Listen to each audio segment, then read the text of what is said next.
Hello there everybody and welcome to a very special edition of Andy Shed Live. This is Series 2, Episode 3. It's Sunday evening, it's 7 o'clock, and this one is a little bit different to usual because this time we're trying some brand new technology.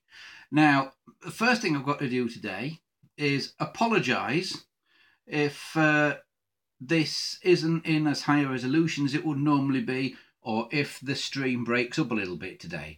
We are live to you and we are using some brand new tech that allows me to not just sit at my computer here like I would normally do, but it also allows me to do this. Because today on Andy Shed Live we are wireless. And because we are wireless, it means I can come outside for a change. And here we are. This is outside. Through that window there, that's where we normally broadcast from, through there. But we thought we'd come outside today because it's been the monthly Sheffield Collectors Club event that we've had today. We've been over there at Kelham Island. A big hello to all the people who came down and supported us today. Many thanks for doing that. And we were at Healy City Farm yesterday with the Collectors Club as well. So if you were there, hello to you too. And on my way back from the Collectors Club though today, I stopped to pick up my latest eBay purchases because, as some of you may or may not know, I have a little room in the local antique centre, a little space in the local antique centre, where I sell some antique stuff. And one of the things that sells quite well is antique bottles, old bottles. Now, where do you get old bottles from? Well, there's a lot of people out there who have a hobby of going round where these things used to be buried in old dumps and digging them up. And there's one particular guy up in Barnsley who dug up a load and decided to sell them for not a great deal amount of money on eBay. So I went and bought them, and here they are. In all these cardboard boxes. So these are the bottles. Now, I've not really looked through them yet. I've just got them out of the car, literally about 5 or 10 minutes ago. So I thought, as something a bit different today, we'd have a little look and see if any of these are interesting. Now, I don't know much about old bottles. In fact, I know next to nothing about them. So anybody who can tell me, get on the comments. If you spot any interesting ones in amongst this lot, please get in the comments section below the video and tell us what you think. Because here they all are. These ones were in a cardboard box as well, but the box gave way, so I've had to put them in a plastic tray. And as you can see, there's quite a few of them.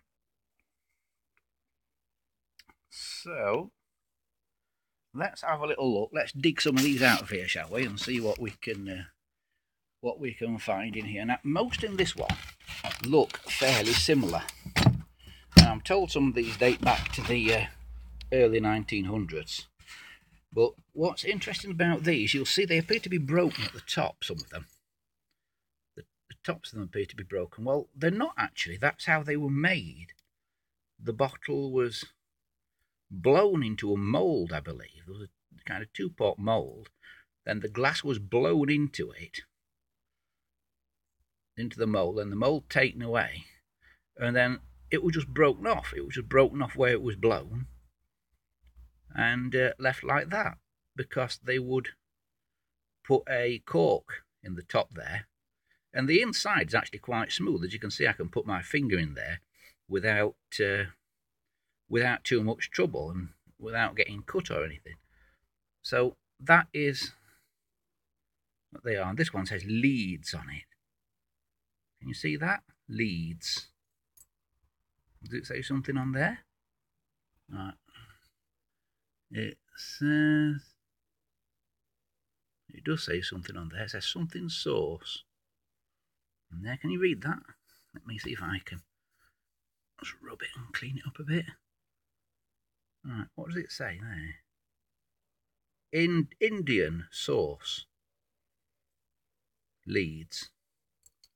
So if any of you will know what Indian sauce is.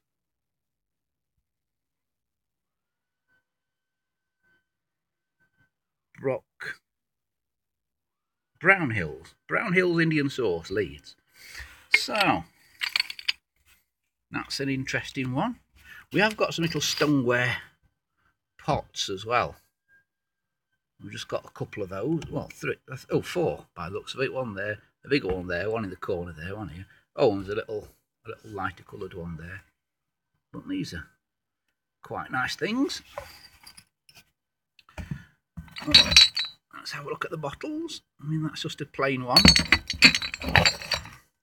So if anybody can tell me anything about any of these, I would love to hear from you. If you've got any kind of idea what these are about. Sorry if you can hear loads of noise in the background, but it's a summer's evening and people are out and about in the gardens doing stuff in the close proximity. Now, one thing I do know about these bottles is if you get one that's got lines on it, like that, in the glass, that is an early kind of way for people who were blind to know what was in the bottle, because I believe the lines indicate it to be poison, something you shouldn't drink. So you pick that bottle up, feel the lines, and you know you shouldn't drink that. And it also says, of course, on that one, not to be taken. And that one has still got a cork in it. Don't think there's actually anything in the bottle, but it has got some kind of cork in it, that one. Will it come out? Yeah, well, there's the old stopper, which is a bit more complicated than simply being a cork. It's like something metal, I think, with a bit of cork or something round it to seal it. But that is what that one is. So, as you can see, we've got literally hundreds and hundreds. Got a little tiny one here. You see, we go from little tiny ones like that to whopping great big ones like that. That's also full of little ones. Here's a brownie coloured one. Now that one's unusual because it's a brownish coloured one. Or is it just from what was in it? Now, another thing you'll see on this, you'll see a kind of multicoloured sheen on this, a bit like petrol. When you see petrol spilt on a wet road or something. That multicoloured sheen, I believe, is something that happens to them when they've been in the ground for a long time. It's kind of like acidic glaze that gets on them, I believe, when they've been in the ground a long time. Again, I could be wrong about this. I don't really know a massive amount about them. So if anybody can enlighten me, please feel free to do so. That's these. I've got some interesting little square ones here, which I assume are old ink bottles. I would think they're old ink bottles. And you can see a join on that one where it's come out of the mould, where the mould was joined. And again, it's a broken top. That's where they've broken it off. And there's another slightly more fancy one here.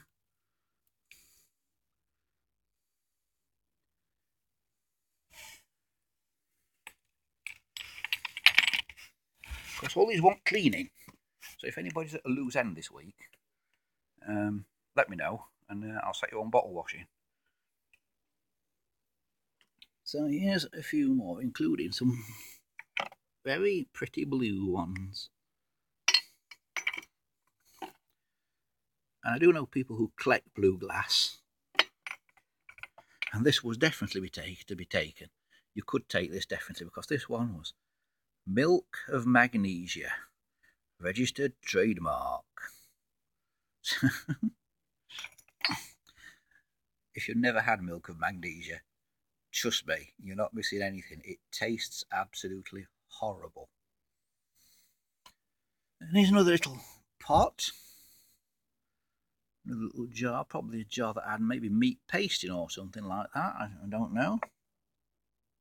And we've got some more brown bottles here. That one says something on it. What does that say on there? It says something.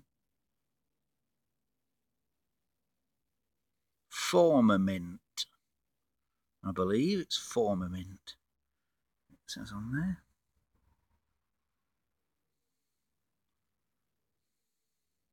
Or something else on there as well.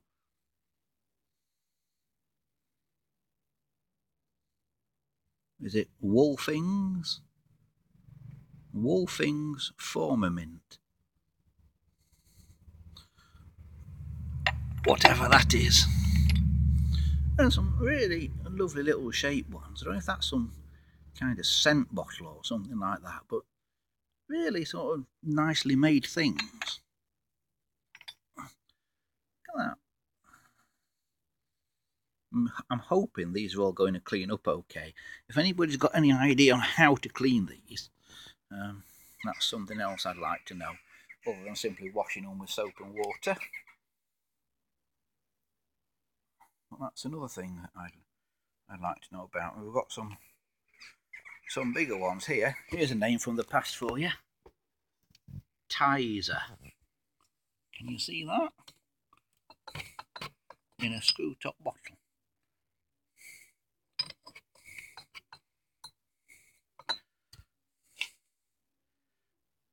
Well, there's all kinds of different bottles. What's that? Looks strange. Oh, I think that's just strange because of whatever it's had in it. And that one says tablespoons on the side of it, and it's marked off in what I guess are tablespoon increments. And I'll tell you, they would be big tablespoons by the looks of that. So there you go. So you see, lots of bottles, lots and lots and lots of bottles, and we have got a lot of them here.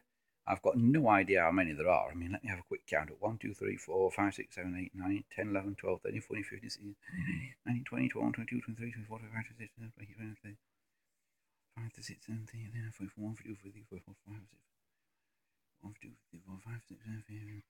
I mean, there's over 60 in that box alone. Alright, there's more than 60 in that box.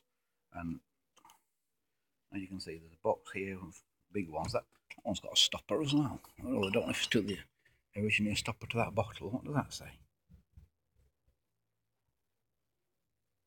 That's Oakwell, Barnsley.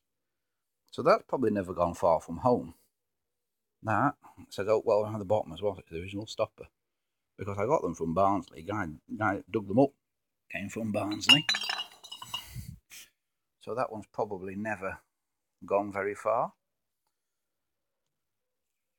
And in that box back there, there's even an old milk bottle. Now, who amongst you can remember when your milk bottles were like that?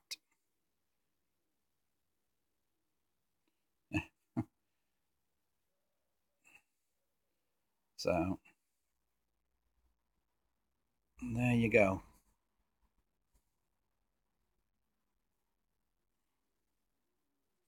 The old bottles.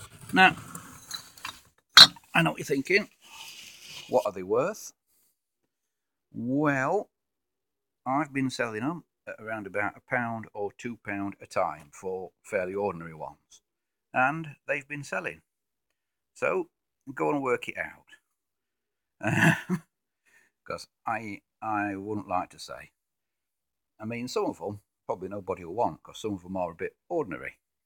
But some of them are quite nice. So, there you go. That is the bottles for you. So, yeah, that's one of my new projects to be doing over the next few days. Washing these and getting them into the old antique centre, ready for people to buy them. So that's that. That's the bottles. Right, so I can go back now to where I was. Sorry, it's a bit dark there. Back to my normal location. Yeah, and I can sit down. I'm a bit wider angle than I normally am.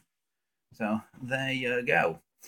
So I hope you've enjoyed a little look at the bottles. As I say, if anybody out there knows anything about these bottles, or if you've seen any particularly interesting ones, or anything amongst there, or any that you know the history of, drop us a thing in the comments, and we'll report back on what we've found out, if we find out any of the history of any of them, a little bit later on. But we do know some of them are about 100 years old, some of the oldest ones in amongst them. So we'll report back in the weeks to come if we find out any interesting history about any of those.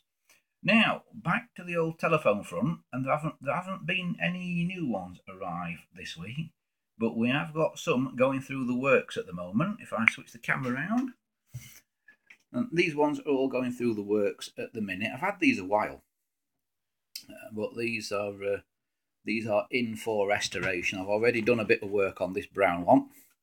This is an 8746. It's a Yeoman, a BT Yeoman from the 1980s.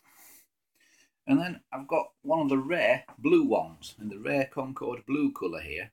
Now, I couldn't believe this when I found it. I found this at Sheffield Steam Rally on a stall this year at Sheffield Steam Rally with about 4 or 5 other phones. The stall holder came to me.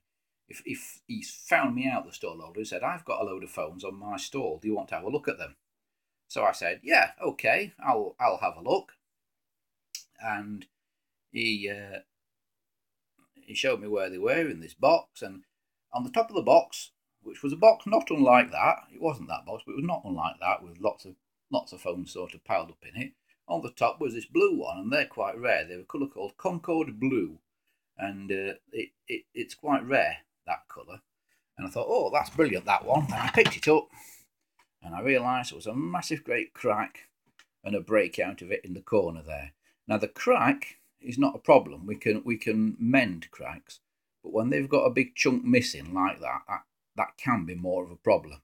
So we're probably going to put a reproduction case on that, but the rest of it will be original, and we'll be keeping it in that Concord blue colour.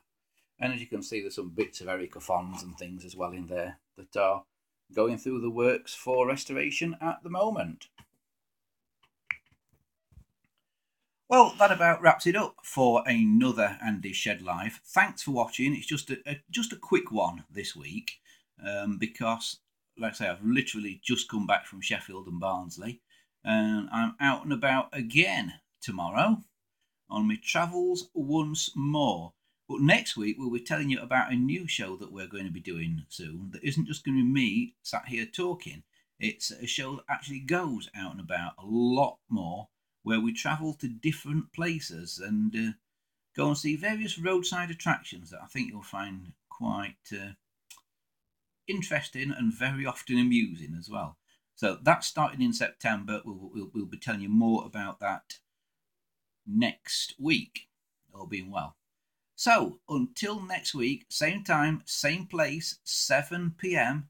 Thanks for watching. Remember, if you've enjoyed this video, give it a like and a subscribe, because it does all help us grow the channel.